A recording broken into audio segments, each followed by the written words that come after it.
Buenos días, amados hermanos. De verdad que mi corazón se hincha de alegría los días del Señor, porque sé que voy a ver a su iglesia, voy a ver a mis hermanos, voy a ver a su pueblo. Gente que Él ha comprado mediante su sangre preciosa. Es un gran honor, hermanos, para mí poder traer el sermón en esta mañana. El Señor sabe que no soy digno y ha sido mi oración durante la semana que el sermón pueda hacernos reflexionar, pueda hacernos meditar, examinarnos en cuanto a las cosas que vamos a ver, y que quiera el Señor concedernos arrepentimiento y confesión por medio de su palabra. Seguimos en Marcos, en esta serie, hermanos, que tiene como título El Rey que vino a servir y a salvar a su pueblo. En esta ocasión, el capítulo número 10, que de hecho es ahí en el versículo 45 donde sale el nombre de esta serie, donde se nos dice cuál ha sido el propósito de nuestro Señor por el cual ha venido a esta tierra. Así que en esta mañana específicamente nos vamos a concentrar en los versículos 13 y 16 del capítulo 10 del libro de Marcos.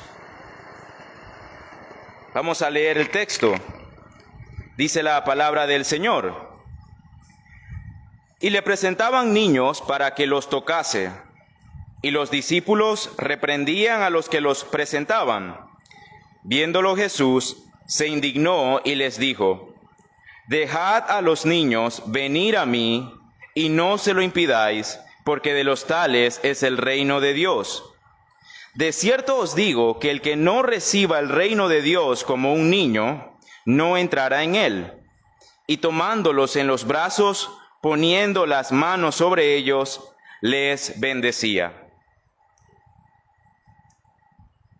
Yo no sé cuánto hemos escuchado la frase: no juzgues a un libro por su portada. Seguramente la hemos escuchado, la hemos usado y lo hemos practicado. Y esta frase de no juzgar a los libros por su portada, lo que quiere decir es, pues, que no debemos hacer suposiciones basadas en apariencias o primeras impresiones. Así que yo me pregunto en esta mañana, hermanos, si durante la semana hemos tenido la oportunidad de leer nuestro texto, si hemos juzgado este texto por su portada. Quizás cuando lo leíste, o el día anterior, o la noche anterior, o en la semana, o cuando lo escuchaste por primera vez, ¿qué suposiciones te hiciste tú acerca de este texto? Bueno, algo que vamos a ver en esta mañana, evidentemente, es el amor de Jesús por los niños. Y yo creo que después de los sermones que por medio de esta serie hemos tenido la oportunidad de escuchar estos domingos atrás, han sido, hermanos, sermones un poco fuertes acerca de el divorcio, acerca de el pecado, sermones radicales como si tienes que sacar tu propio ojo, sácatelo, si tienes que cortar tu mano, sácatela. Han sido sermones que nos han hablado del infierno mismo. Y al llegar a esta porción es como que, por fin algo ya un poco menos subido de tono, algo un poco más relajado. Ya este domingo quizás no nos van a golpear tanto por medio de la predicación. Pero, ¿qué tal si te digo, hermanos, que el lenguaje que se usa aquí en este texto es uno de los lenguajes más fuertes que encontramos en todo el libro de Marcos? De hecho, quizás más fuerte de lo que encontramos en los sermones pasados. ¿Qué tal si te digo, hermano, que solamente hay 2 lugares en el libro de Marcos donde se nos narra que nuestro Señor Jesús se enojó de tal manera intensamente, y este es uno de ellos? Quizás no te diste cuenta, quizás lo pasaste por encima, pero está ahí cuando leemos la palabra indignado. Esa palabra denota estar enojado altamente. Es decir, que lo que sucedió en esta historia, hermanos, provocó la ira de Dios de una manera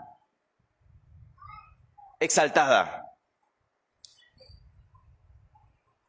Claro, el enojo de Jesús no es un enojo pecaminoso, sin embargo es un enojo justo.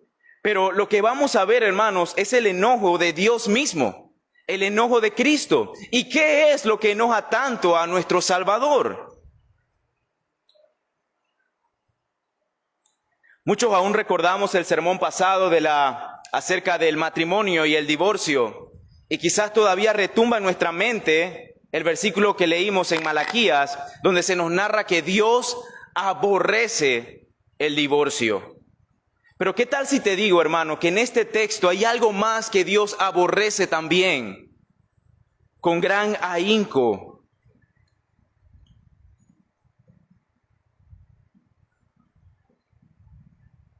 ¿Por qué está enojado el Señor? Y como cristianos, nosotros queremos, hermanos, por supuesto, saber y conocer qué es aquello que Dios ama y qué es aquello que Dios odia. Entonces, ¿por qué Dios está tan enojado en este texto? En los versículos 14 y 15, hermanos, se nos habla o tenemos palabras que expresan gran emoción y vehemencia.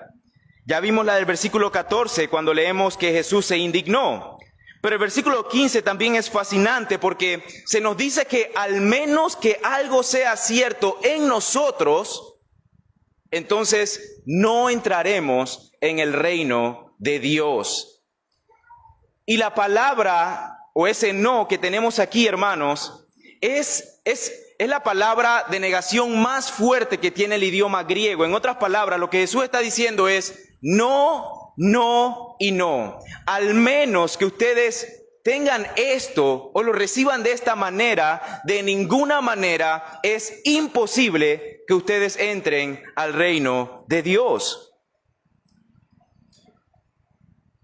Pero hay otro lenguaje fuerte también en el versículo 16, y es cuando se nos dice que este Jesús bendice a los niños. Esta bendición, hermanos, es más que una simple oración. La palabra ahí quiere decir bendecir ardientemente, fervientemente, con una fuerza intensa. Y la pregunta es, ¿qué es aquello que Jesús está bendiciendo de esa manera? Entonces tenemos en estos 3 versículos, hermanos, 3 declaraciones con 3 lenguajes contundentes. Lo que les quiero decir, hermanos, es que no tenemos que ver este pasaje como una escena simplemente hermosa o bonita en el camino de Cristo hacia la cruz, sino que tenemos que ver este pasaje de una manera seria, como no nos narra Marcos. Tenemos que ver este pasaje, hermanos, como algo crucial. De hecho, hermanos, es de vida o muerte, literalmente. Si hay algo que suda y transpira este pasaje, hermanos, es condenación y salvación. En otras palabras, hermanos, el tono de este pasaje no es un tono monótono y sereno, sino que el tono que vemos aquí es un tono que está impregnado de emoción y emociones fuertes. Así que con esta pequeña introducción, pasemos a ver, hermanos, 2 cosas que Jesús nos dice que ama. Esas van a ser nuestros 2 puntos principales en esta mañana. 2 cosas que Jesús nos dice que ama. ¿Queremos saber qué es aquello que Jesús ama? Bueno, lo primero que Jesús ama, hermanos, es a los niños.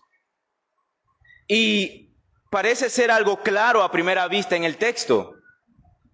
Y la verdad del texto es que Jesús ama con amor intenso a los niños.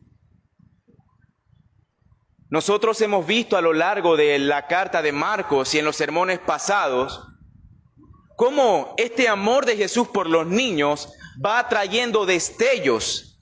No es que sucede en el capítulo 10 por primera vez. Por ejemplo, en el capítulo 5, recordarán cuando hablamos acerca del milagro de la hija de Jairo.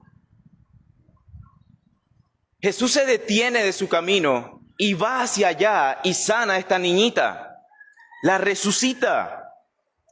Semanas atrás el pastor Abdi nos habló de cómo Jesús colocó a un niño en medio de los discípulos y les enseñó al abrazarlo y les dio ejemplo de cómo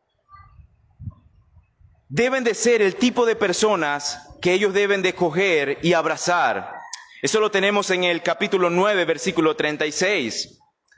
Y ahora en nuestro texto, hermanos, tenemos a Jesús rodeado de niños. De manera, hermanos, que este amor de nuestro Señor por los niños no es algo nuevo en el libro de Marcos. Nuestro versículo 13 comienza diciendo, y le presentaban niños. Ahora, ¿qué tipo de niños traían a Jesús? Bueno, la palabra que se utiliza aquí para niños es la misma palabra que se utiliza o se utilizó en el capítulo 5 cuando Jesús resucitó a la hija de Jairo. Y creemos que esta hija de Jairo pudo haber tenido 12 años de edad, de manera que pueden ser infantes ya un poco crecidos. Pero también es la misma palabra que se utiliza para hablar acerca de recién nacidos que no pasan de 8 días de edad. Por lo que sigue en el texto, hermanos, yo estoy más inclinado a creer que es lo segundo, más que lo primero. Otros argumentan que es una mezcla de los dos, de diferentes edades.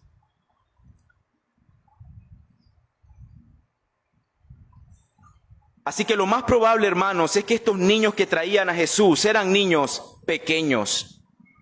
Ahora, estos niños están siendo llevados a Jesús, traídos a Jesús, ¿pero por quiénes? ¿Quiénes están trayendo estos niños a Jesús? Bueno, hermanos, lo más probable es que están siendo traídos por sus propios padres. Lo más probable es que se trata, hermanos, de madres pobres llevando a sus pequeños hijitos a los brazos de Jesús. Ahora, ¿para qué lo presentaban? ¿Para qué lo llevaban a Jesús? Bueno, nuestro texto nos dice que es con el propósito de que los tocara, de que orara por ellos. ¿Qué significa eso? ¿Por qué llevaban los niños a Jesús para que los tocase? Bueno, hermanos, esto es una práctica o era una práctica común entre los judíos. Ellos llevaban a sus hijos pequeños a rabinos prominentes de esa época para que estos rabinos entonces oraran por ellos y los bendijeran. Eso nos dice algo importante, hermanos. Nos dice que ya la gente y las personas habían empezado a ver a Jesús como al menos un rabino importante o un rabino prominente. Pero tú y yo sabemos, y lo cierto es, que a quienes llevaban esos niños era más que un rabino, era más que un maestro prominente. Dice el versículo 13, y le presentaban niños para que los tocase. Esa palabra es interesante, hermanos, porque cuando dice los tocase, está hablando de tocar algo de manera que cambie. Estos padres podrían estar pensando, Jesús, toca a nuestros hijos, ora por nuestros hijos y serán diferentes. Porque ellos habían visto y oído lo que Jesús ya venía haciendo a lo largo de todos estos capítulos atrás. Los milagros, las sanidades. Así que quizás estos padres pensaban de esta manera, si tan solo ese maestro tocase a mi hijo sería verdaderamente diferente y sería cambiado. Padre y madre que estás aquí, escúchame. Si Cristo tocare verdaderamente la vida de tu hijo en este día, verdaderamente tu hijo nunca más será igual. Porque, hermanos, cuando Jesús nos toca, nos cambia. Y no estoy hablando de un misticismo, sino que estoy hablando de la conversión de nuestras almas. Así que, padres, esta es la causa, esta es la razón por la cual tenemos que llevar el nombre de nuestros hijos al trono de la gracia y suplicar por ese toque y esa conversión de nuestro Señor en sus corazones. Seguimos nuestro versículo 13. Por favor, sigan la lectura. Y los discípulos reprendían a los que los presentaban. Ahora, en esta maravillosa y hermosa escena, hermanos, entran los amables, educados y corteses discípulos de Cristo. Parece ya, hermanos, costumbre que cada vez que aparecen en la escena, por alguna razón, o no entienden nada de lo que está pasando, o terminan del lado equivocado de la historia. Y esta vez no es la excepción. Hermanos, los padres están trayendo a sus niños a Jesús. ¿Y qué están haciendo los discípulos? Dice nuestro texto, los reprendían. Es decir, trataban de detenerlos. ¿A quién? A los niños y a sus padres. Y la palabra reprendía, hermanos, literalmente quiere decir regañaban con intensidad. Regañar con intensidad. Los discípulos tratando de detener a alguien, eso no es nada nuevo, hermanos. En el capítulo 9, versículo 38, tenemos a los mismos discípulos prohibiendo a un hombre usar el nombre del Señor Jesús para echar fuera demonios. Recordaremos esa enseñanza también. Y ahora estos discípulos están deteniendo a los padres de traer a sus hijos. Algo está pasando, hermanos. Estos discípulos parece ser que están más interesados en ser porteros que dar la bienvenida al reino de Dios. Ahora yo les pregunto, ¿creen ustedes que a veces nosotros nos podemos comportar así, como estos discípulos? Que tratamos de alejar a las personas del reino de Dios en vez de darle la bienvenida. ¿Creen ustedes que eso podemos ser usted y yo? Bueno, yo creo que sí, y muchas veces actuamos como tal. Tengamos mucho cuidado, hermanos. Imagínense que, bueno, es una realidad. Los pastores de tiempo en tiempo nos las pasamos diciendo y exhortando, hermanos, inviten, traigan personas nuevas a la iglesia, rieguen la voz. Ahora imagínense, y perdón hermano Juan Carlos por usarlo de ejemplo, pero lo voy a usar porque él es el que siempre está en la puerta como nuestro diácono, ¿verdad? Dando la bienvenida y tratando de mantener un orden. Imagínense que las personas vienen bajando, uno lo está viendo de acá y el hermano Juan Carlos se le ve que hace... Hermano Juan, ¿qué pasó? ¿Por qué no entró? No, hermano, lo que pasa es que yo conozco a ese es un peleón, hermano. Es mejor que no lo tengamos aquí. Viene otra persona. Vemos al hermano Juan, lo recibe y dice, hermano Juan, ¿ahora qué pasó? No, hermano, lo que pasa es que él anda con 2, 3 mujeres. Él no es fiel a su esposa. No nos conviene tenerlo aquí.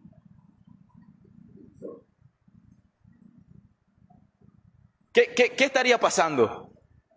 ¿Estaría entendiendo el hermano Juan que Cristo vino a salvar enfermos y aquellos que se había perdido y no aquellos que no tienen necesidad de médico? No, ¿verdad? Bueno, eso es justamente, hermano, lo que estaba pasando y lo que los discípulos estaban haciendo. En vez de darle la bienvenida, estaban actuando de portero y regañando y echando a la gente. Hermanos, esto nos muestra cómo los discípulos veían a los niños. A los ojos de los discípulos, hermanos, Estos niños eran claramente un estorbo en el ministerio de Cristo. Es como si los escucháramos decir: vayan para allá, ¿qué hacen aquí? Salgan del camino. Jesús tiene cosas más importantes que hacer que estar cargando sus sucios y mocosos niños. Váyanse.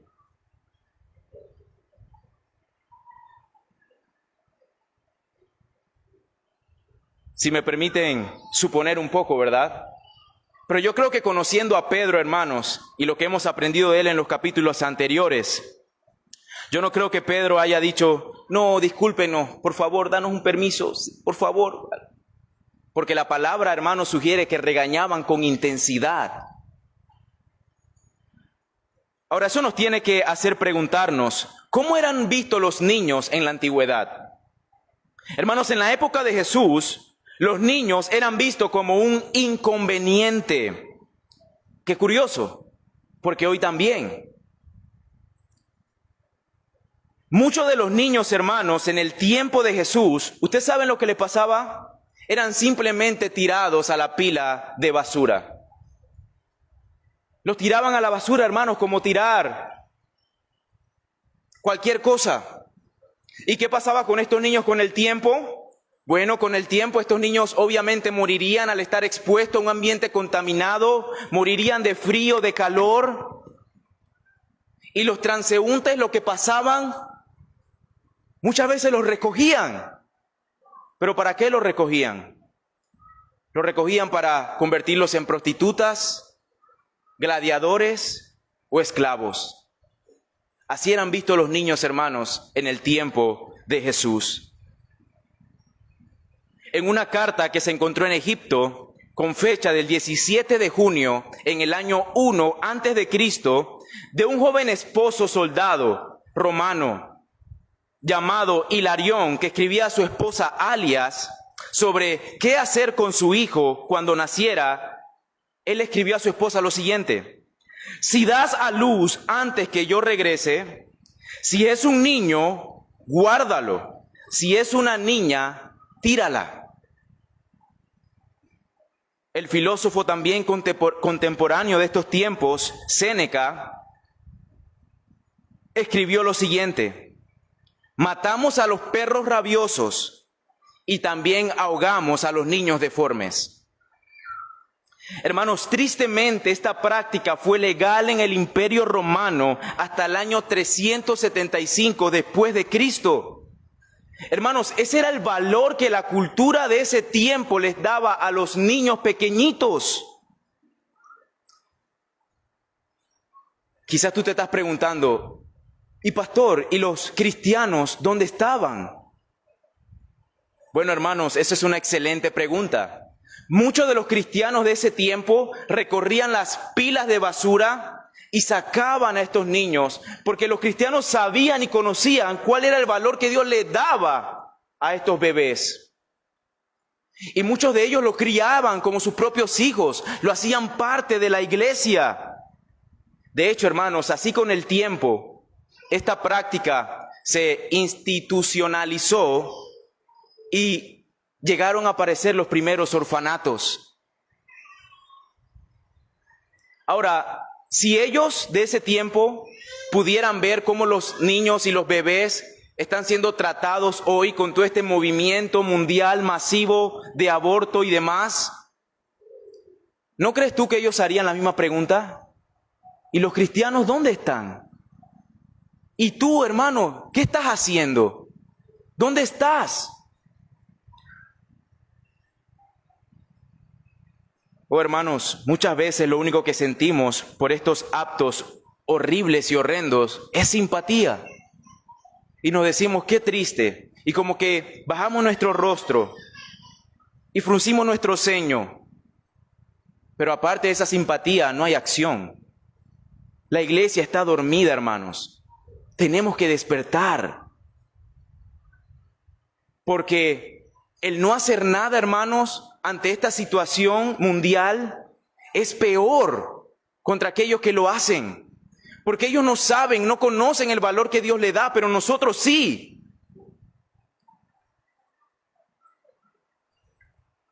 El Salmo 68:5 se nos dice que Dios es padre de los huérfanos.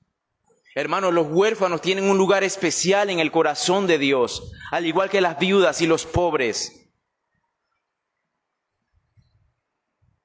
Debemos orar que el Señor nos dé ese amor, esa compasión y esa premura y esa urgencia que dio a George Mueller un tiempo atrás, muy conocido por sus orfanatos. Pero Dios, hermanos, Dios le da un valor diferente a los niños. Así lo veía la cultura, pero Dios lo ve diferente. En el Antiguo Testamento, Salmo 127, versículos 3 y 5, se describe a los niños como una bendición de Dios. Y les leo: He aquí herencia de Jehová son los hijos, cosa de estima el fruto del vientre. Como saeta en manos del valiente, así son los hijos habidos en la juventud. Bienaventurado el hombre que llenó su aljiba de ellos. Y el Salmo 128 del 1 al 3 dice: Bienaventurado todo aquel que teme a Jehová, que anda en sus caminos. Cuando comiere el trabajo de tus manos, bienaventurado serás y te irá bien. Tu mujer será como vid que lleva fruto a los lados de tu casa, y tus hijos como plantas de olivo alrededor de tu mesa. Entonces, hermanos, ¿cómo debemos ver tú y yo a los niños? Bueno, hermanos, debemos verlo como Dios los ve, como bendición, como herencia, como algo de estima, como algo valioso y como algo poderoso, hermanos. El salmista nos dice que son como flechas en manos de valiente, hermanos, y las flechas no son hechas para quedarse en la aljaba. Las flechas son hechas para lanzarse.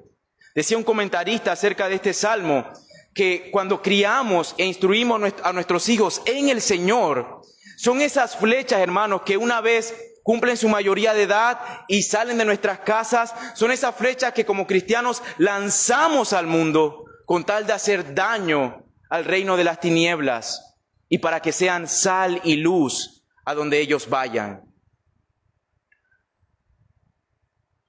¿Cómo ve a los niños Jesús? Bueno, sin duda alguna, hermanos, muy diferente como lo veían los discípulos, diferente como el mundo los veía y como los sigue viendo hoy en día. ¿Qué dice nuestro versículo 14? Viéndolo Jesús, se indignó y les dijo: Dejad a los niños venir a mí. Nuevamente, hermanos, la palabra indignó significa enojarse tanto para llorar mucho. ¿Y por qué nuestro Señor se enoja de tal manera? Lo hace porque los niños encontraron un impedimento para llegar a Él. Así que, hermanos, lo que vamos a ver ahora son 3 formas en que Jesús va a mostrar su amor por estos niños. Y la primera es que Él tenía un deseo de ver a estos niños presencialmente. Cuando leemos que se indignó, eso es un negativo, pero luego Él hace un cambio y da algo positivo cuando dice: dejad. Es decir, Él deseaba, hermanos, estar con los niños. Él quería verdaderamente que trajeran a los niños a Él. Déjame decirte algo, hermanos. Él quiere que tú le traigas tus hijos a Él.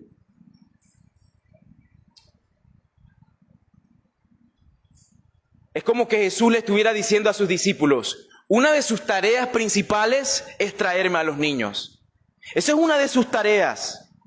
Él afirma, hermanos, y Él está secundando lo que los padres están haciendo cuando Él dice: tráiganme a sus niños. Ese es el mensaje, hermanos. Tráiganme a sus niños. Eso es lo que Cristo nos está diciendo hoy. En el capítulo 6 del libro de Efesios, versículo 4, un texto muy famoso acerca de la crianza, se nos dice lo siguiente: y vosotros, padres, no provoquéis a ira a vuestros hijos, sino criadlos en disciplina y amonestación del Señor. Y yo creo, hermanos, que casi que podemos oír a lo lejos un eco lo que tenemos en Marcos aquí en Efesios. Casi que podemos escuchar a Jesús cuando dice: Padre, no sean de estorbo para sus hijos, no provoquen su ira, no se interpongan para que sus hijos vengan a mí, sino lo contrario, dejad, tráiganmelos, críenlos, amonéstenlos en la disciplina mía. Oh, hermanos, y esto es un contraste fuerte, remarcado y claro contra los fariseos. Hermanos, los fariseos, si recordarán, ellos no querían ni siquiera tocar a nadie. ¿Se recordarán cuando predicamos acerca de lo que contamina al hombre? Como Marcos nos dice que estos pasaban por las plazas y como que cuando llegaban a su casa de las plazas con un asco, hermano, que todo les hedía, se lavaban todo antes de comer. Ellos no querían saber de nadie, no querían tocar, tener contacto físico con nadie. Oh, hermanos, pero Jesús tocaba a las personas. Jesús los cargaba. Jesús los recibe, les da la bienvenida, los trae. Donde los discípulos veían un estorbo e impedimento, Jesús los carga en sus brazos, los recibe. Se toma un tiempo, hermanos. Versículo 14, dejad a los niños venir a mí. La pregunta es, ¿cómo llevamos a nuestros hijos a Jesús? ¿Cómo llevamos a los niños a Jesús? Bueno, hermanos, déjame decirte algo en esta mañana. La manera en que los hijos son llevados a Jesús no ha cambiado y siempre ha sido la misma. A saber, sus padres. Sus padres. Por favor, busquen Deuteronomio capítulo 6, versículo del 7 al 9. Deuteronomio capítulo 6, versículos del 7 al 9. Oye Israel, Jehová nuestro Dios, Jehová uno es, y amarás a Jehová tu Dios de todo tu corazón y de toda tu alma y con todas tus fuerzas. Y estas palabras que yo te mando hoy estarán sobre tu corazón y las repetirás ¿a quién? A tus hijos. Y hablarás de ella estando en tu casa y andando por el camino y al acostarte y cuando te levantes. ¿Quiénes debían hablar entonces estas palabras a sus hijos? Los padres. Pero padres, esto empieza por nosotros. Amarás a Jehová tu Dios con todo tu corazón. Hermano, primero tienes que amarlo tú para entonces pasarle esas palabras a tus hijos. Porque ese amor y ese conocimiento, hermanos, no se pasa por medio de Bluetooth ni de Wi-Fi. Ellos tienen que verlo, ellos tienen que verte modelando y deseando a Cristo con todo tu corazón. Así que preocupémonos, hermanos, primero de amar a Cristo nosotros, para que entonces nuestro Dios sea el Dios de nuestros hijos.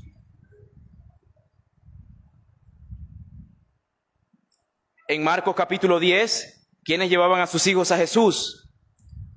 Muy presuntamente, hermanos, son sus padres. En Efesios 6, cuando Pablo habla, ¿a quién está hablando? ¿A quiénes son los encargados de criarlo en la disciplina y en la amonestación del Señor?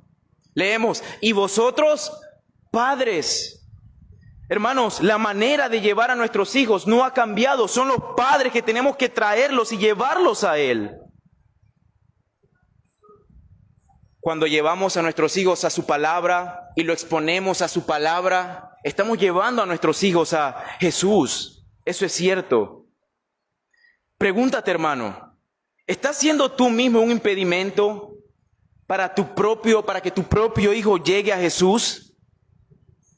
Traerlos a la iglesia es traerlos a Él. Amén, así es y es cierto. Pero Padre, recuerda que la iglesia, la escuela dominical, los servicios de oración y todas las enseñanzas son una herramienta que tú puedes utilizar, pero eso no quita tu responsabilidad de ninguna manera. Es tu deber llevar a tu hijo continuamente a Cristo, porque él también tiene una necesidad de un Salvador como lo tienes tú.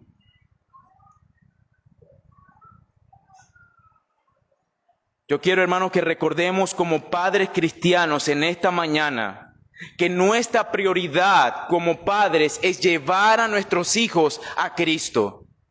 Mi prioridad para Grace y Lois y para Joy no es que se gradúen de la mejor carrera, ni de la mejor universidad, ni de la mejor escuela, ni que sean exitosas en los negocios, ni que acumulen muchos bienes. Si logran eso, bien, y qué bueno. Pero mi prioridad es llevarlas a Cristo. ¿De qué sirve que ganemos al mundo, hermanos, si al final las almas de nuestros hijos son echados al infierno? ¿De qué sirve, hermano? ¿Qué es la eternidad comparada con 70, 80, 90 años en esta tierra? Te pregunto, hermanos, te pregunto, déjame retarte en esta mañana. ¿Estás listo? ¿Qué pasa en tu casa? ¿Qué pasa en tu casa? ¿Estás abriendo la Biblia con tus hijos todos los días?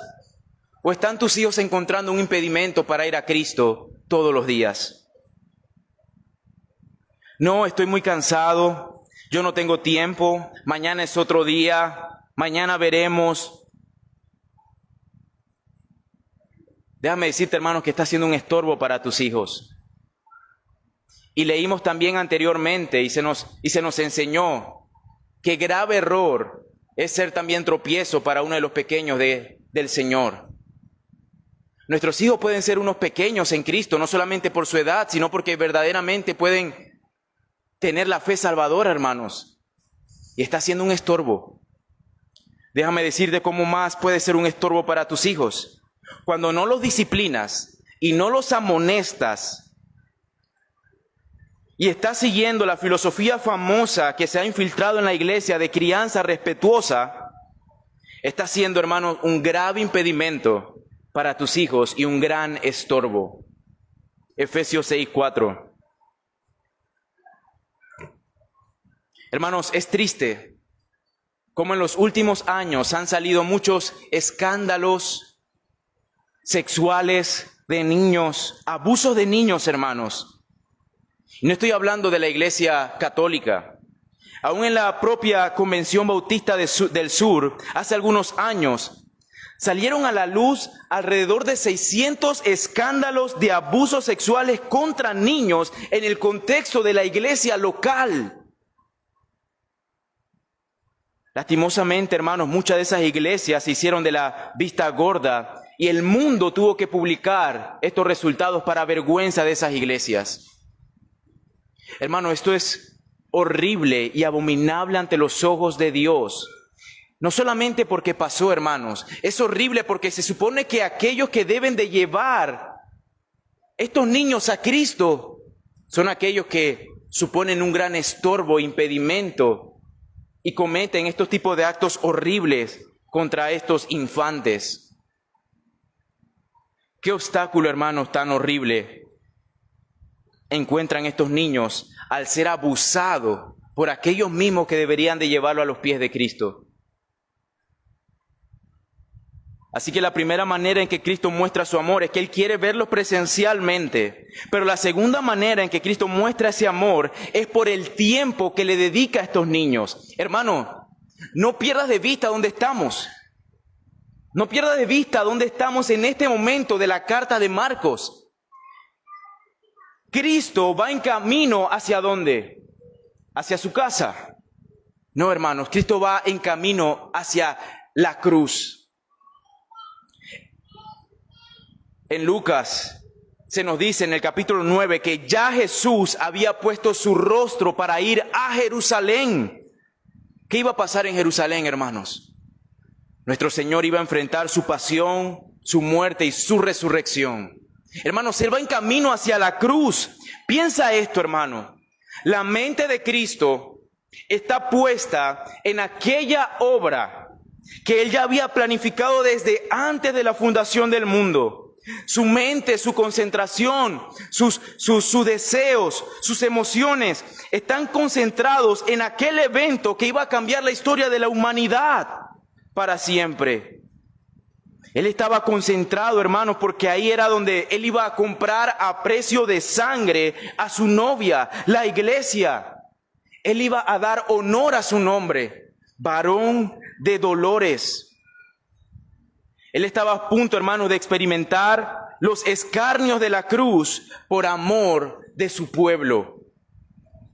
Y ahora permítame nuevamente suponer un poco. Casi como que podemos ver a Jesús fijando la mirada a lo lejos hacia Jerusalén, pensando en todo esto que les he mencionado. Y de repente Él siente un tirón de su manto. Y como que lo podemos ver bajando su rostro. Y cuando baja su rostro, es un niño de 2 años que le hace así, para que lo cargue. ¿Y qué hace el Mesías? ¿Qué hace el Señor? Él se detiene y atiende y se reúne con estos niños. Hermanos, ¿puedes ver tú el amor? ¿Puedes ver la atención que Jesús está dando a estos niños? Hermanos, a pesar de la tarea que Él tenía por delante, esa santa tarea de morir por su iglesia, Él se detiene por ellos. Hermanos, y estoy seguro que estos niños no iban a preguntar: Señor, ¿qué debo hacer para ser salvo? Quizás estos niños solamente querían jugar con Él. Quizás querían echarle un chiste. Quizás querían tocar su cabello. Pero Él se detiene. La pregunta es, ¿cuántas veces tú alejas a tus hijos y no dedicas tiempo a ellos porque tu rostro no estás puesto en Jerusalén, pero estás puesto en algo más importante que tus hijos?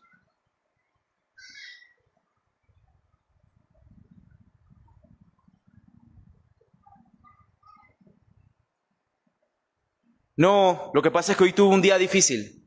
Yo no quiero que me molesten hoy. No, es que estoy viendo mi programa favorito. Es la final de la Champions. Es el juego de los Yankees. No me molesten hoy.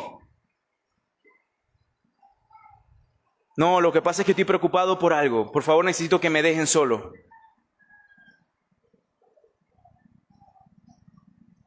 Hermanos, Cristo teniendo esta tarea colosal, Él se tomó un tiempo y se reunió con estos niños. ¿No debemos tú y yo, hermano, hacer lo mismo con nuestros hijos? Hermano, esto también nos tiene que recordar que todos nosotros somos hijos de Dios. Y eso quiere decir, hermano, que Él nunca está demasiado ocupado para no atendernos. Él nunca ha tenido cosas tan importantes que nos dice: no me ores, no voy a recibir tu oración, mañana quizás sí. Él nunca piensa: ¿y ahora qué querrán estos chiquillos que ya me van a molestar? Él nunca piensa así, hermanos, de sus hijos. Si Jesús se tomó el tiempo, hermanos, nosotros también. ¿Y tú sabes por qué tenemos que tomarnos el tiempo, hermanos, con nuestros hijos? Porque las estadísticas a nivel mundial, hermanos, están gritando una verdad.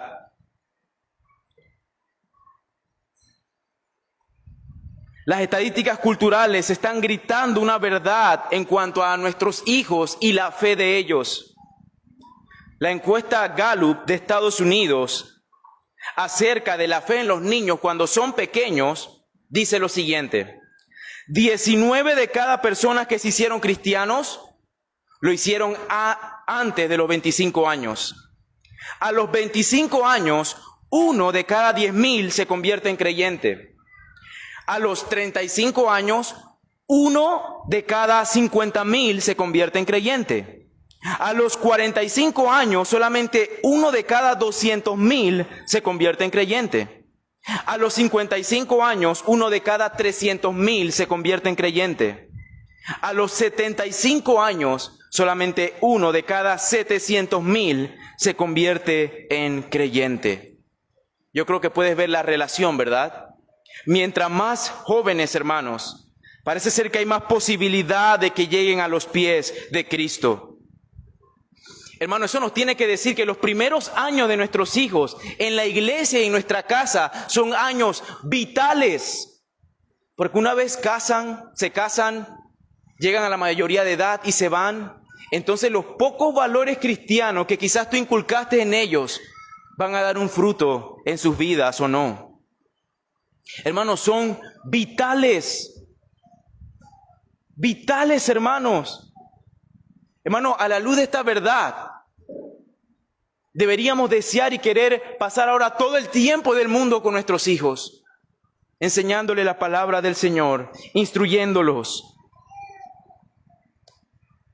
La tercera manera de demostrar su amor es al incluirlos en el reino. Versículo 14, ¿qué dice? Dice nuestro texto: dejad a los niños venir a mí y no se lo impidáis, porque de los tales es el reino de Dios. Hermanos, el Señor está encerrando una categoría aquí. Él no hace distinción si son niños judíos, gentiles o aquellos niños que han sido circuncidados. Él no hace ninguna de esta distinción. Simplemente leemos de los tales. Eso significa, es este grupo de infantes. De ellos es el reino de Dios. Quizás ahí hubiera sido el momento perfecto para decir que son parte del reino, quizás por una ceremonia. Como el bautismo infantil, si hubiera existido tal ordenanza, sería un momento adecuado, pero no leemos ni vemos esto en nuestro texto. Hermanos, es como que si podemos escuchar a los discípulos decir: Jesús, pero ¿por qué te molestas con estos niños? Tenemos que trabajar en el reino, hay muchas cosas que hacer. ¿Por qué te detienes? ¿Y Jesús qué les enseña, hermanos? A la luz de la Escritura. Lo que Jesús le está diciendo es: este es el trabajo del reino. Ellos son el trabajo del reino. Hermanos, y aquí encontramos un estímulo grande para nosotros padres, abuelos, tíos y todos aquellos que trabajamos en la enseñanza a los niños en el conocimiento de Dios. Lo que hacen nuestras hermanas Michelle y Nagelis en la escuela dominical, hermanos, eso también es hacer la obra del reino. Hay muchos padres y madres que pasan sus días en casa enseñando y criando a sus hijos y seguramente han pensado: yo estoy perdiendo mi tiempo aquí. Seguramente puedo hacer muchas cosas más importantes para Cristo. Pero padre y madre, escúchame. Esa crianza día a día es parte del reino de Dios. Tú también estás trabajando en el reino de Dios, criando a esos hijos en el Señor.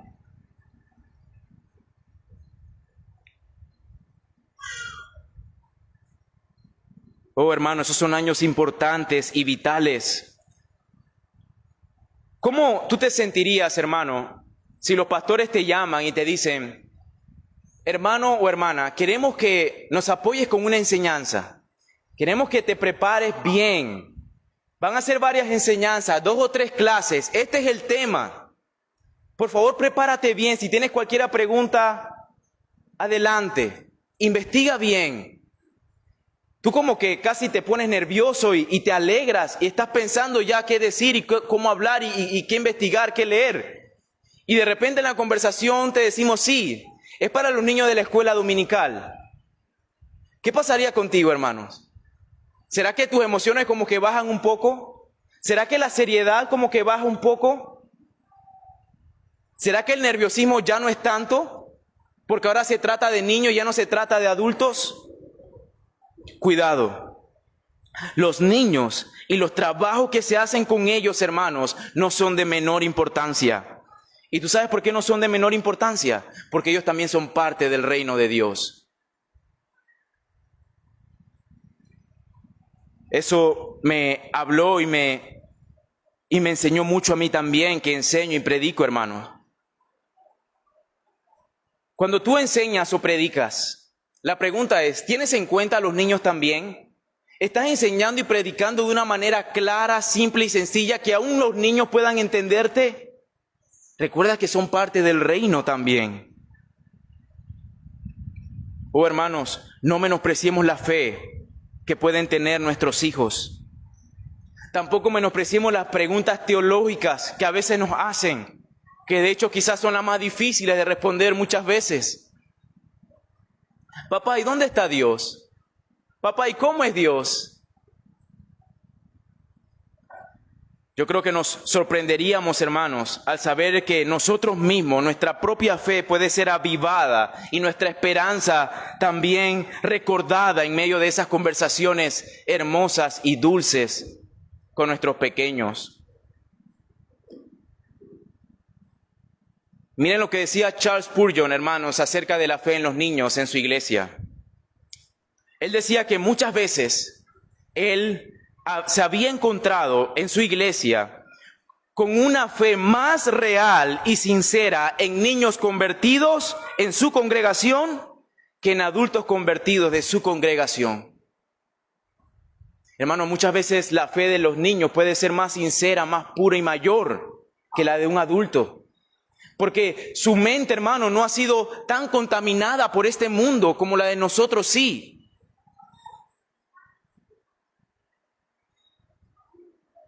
El segundo punto, hermanos, o la segunda cosa que Jesús ama en nuestro texto es, Jesús ama que nuestra fe sea como la de un niño.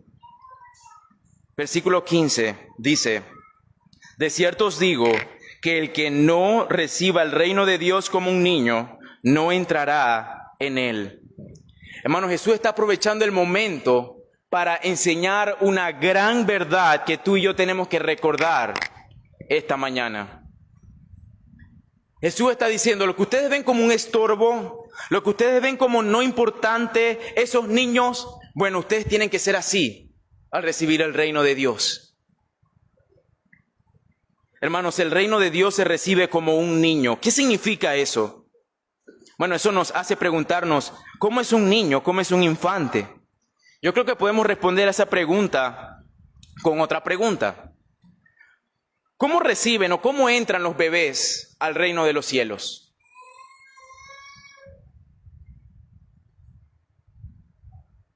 ¿Cómo entrarían los bebés al reino de los cielos? Bueno, hermanos, creemos que, al menos mi posición es, que todos aquellos bebecitos que mueren en la infancia, ellos están incluidos en la elección de la gracia de Dios, de manera que participan de la redención de Cristo. Eso quiere decir que la manera en que los bebés entran al cielo, hermanos, no es porque son hijos de fulano ni mengano, no es porque son hijos de padres cristianos, no, hermanos, porque no se menciona nada de eso en nuestro texto tampoco. Los bebés que mueren en la infancia, ya sea de padres morenos, indígenas, chinos, blancos, todos son igualmente salvos. Lo que el Señor está haciendo aquí es que está encerrando una categoría de los tales, es el reino de Dios. Ahora, ¿cómo son salvos entonces? ¿Será que estos bebés son salvos por las obras? Bueno, ellos nunca han hecho una. Son unos bebés. Lo único que saben es comer, dormir y lo otro ustedes saben. Ellos son bebés. ¿Cómo son salvos entonces? Porque son inocentes. Bueno, tampoco, porque ellos también mueren. Y la Biblia dice que la paga del pecado es la muerte. De manera que ellos sufren la muerte porque ellos nacen en pecado. Ellos también mueren por la caída de Adán y por haber nacido de padres caídos como nosotros. Pero vuelven a vivir porque Cristo murió y resucitó y ellos están en Él. Entonces, estos bebés mueren en esta vida por un pecado que ellos no cometieron, pero viven también por una justicia que ellos no ganaron y no hicieron, que es la justicia de Cristo. Y la verdad, hermano, es que no sabemos mucho de este asunto en las Escrituras. No es muy claro, es uno de esos misterios de Dios. Pero claramente tienen que estar en Cristo y ser regenerados igualmente antes de entrar a los cielos.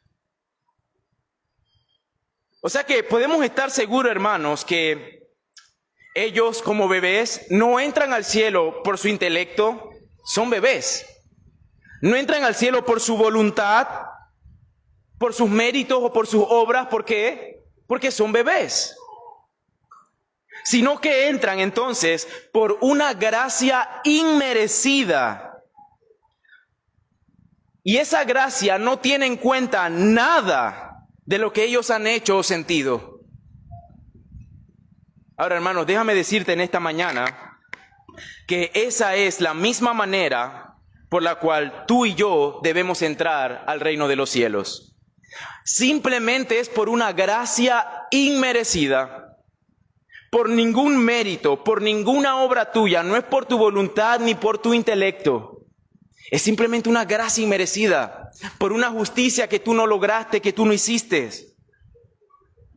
Recibir el reino de Dios como un niño significa que entrarás al cielo. Esto, un comentario de Spurgeon, él decía, esto significa que entrarás al cielo por completa gracia, como si nunca hubieras vivido una vida piadosa, ni hubieras practicado ni una sola virtud. ¿Están entendiendo el Evangelio, hermanos? ¿Estás entendiendo la razón por la cual tú entrarás al cielo? Entrarás al cielo por pura gracia, como si nunca hubieras vivido una vida piadosa, ni practicado una sola virtud. Y voy terminando, hermanos, con esta historia del pastor Spurgeon también y uno de sus miembros en la iglesia. El pastor le dice a uno de sus miembros, les dijo alguna vez a uno de sus miembros, le dice, lo mira a los ojos, querido hermano, tú has sido un buen soldado de Jesucristo. El miembro de su iglesia lo mira de vuelta y le dice, tú lo dices, pero no me importa lo que he hecho. Yo solo miro a Cristo. Y así es, hermanos. Ese es el fundamento de la salvación. No hay otro. No hay otro, hermanos. El día que el Señor me llame y me pregunten, no pasará, pero déjenme usarlo para la historia. ¿Por qué tenemos que dejarte entrar, Edgardo? ¿Yo qué voy a decir? No, lo que pasa es que pastoreé por tantos años en tu iglesia. Soporté al hermano Ramos y al hermano Juan por tantos años. ¿Tú sabes lo que es eso? ¿Yo qué diré, hermanos? No, lo que pasa es que yo crié a mis hijas en el Señor. ¿Ustedes creen que son respuestas válidas? Mi única respuesta en ese día debe ser, mira a Cristo, lo que Él hizo. Yo he puesto mi fe en ese sacrificio, míralo a Él. Esa es la única razón por la cual yo puedo entrar a ese reino. Hermanos, y cierro con esto. Millones de almas infantiles componen la familia celestial. Si tú has perdido a tus hijos en la infancia, déjame recordarte que te regocijarás al recordar nuestro texto en esta mañana. De que tú puedes ir a su encuentro, aunque ellos no regresen a ti. Oremos. Amantísimo Dios, Padre eterno, te damos gracias por tu palabra. Gracias, Señor, porque verdaderamente, Señor, nos habla. Eres tú hablándonos hoy, recordándonos la importancia, Señor, de estos pequeños, recordándonos qué es aquello que tú amas, recordándonos cómo tú ves a nuestros hijos. Oh Señor, ayúdanos a verlos de la misma manera como tú los ves.